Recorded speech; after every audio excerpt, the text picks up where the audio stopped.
মধ্যপ্রাচ্যের আকাশে যুদ্ধের ধোঁয়া তখনও ঘনীভূত।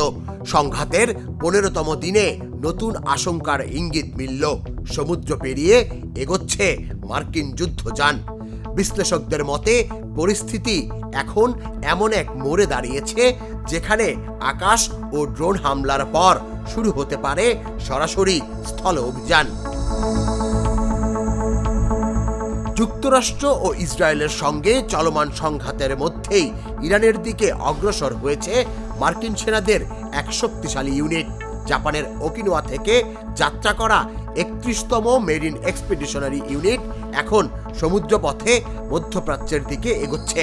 তাদের বহন করছে বিশাল উভচর যুদ্ধ জাহাজ ইউএসএস ট্রিপলি, যা সমুদ্র থেকে সরাসরি উপকূলে সেনা নামানোর সক্ষমতার জন্য পরিচিত। সামরিক পর্যবেক্ষকদের ধারণা, এই পদক্ষেপ কেবল প্রতিরক্ষামূলক নয়, প্রয়োজনে ইরানের উপকূলীয় কোনো গুরুত্বপূর্ণ স্থানে দ্রুত অভিযান চালানোর প্রস্তুতিও থাকতে পারে এর পেছনে।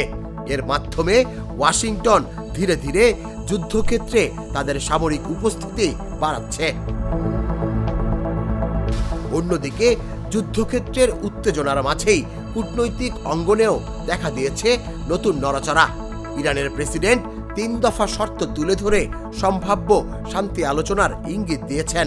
তবে এখনো সে বিষয়ে আনুষ্ঠানিক প্রতিক্রিয়া জানায়নি যুক্তরাষ্ট্র বা ইসরায়েল।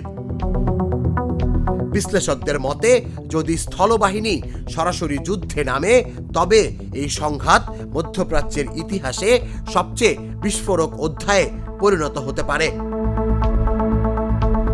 তুষার ইসলাম, জাগো নিউজ। গ্লিটারের টুইন লেমন ও অ্যান্টিব্যাকটেরিয়াল ফর্মুলা বাসনকে চকচকে জীবাণুমুক্ত করে আমাদের দেয় গ্লিটার গ্যারান্টি।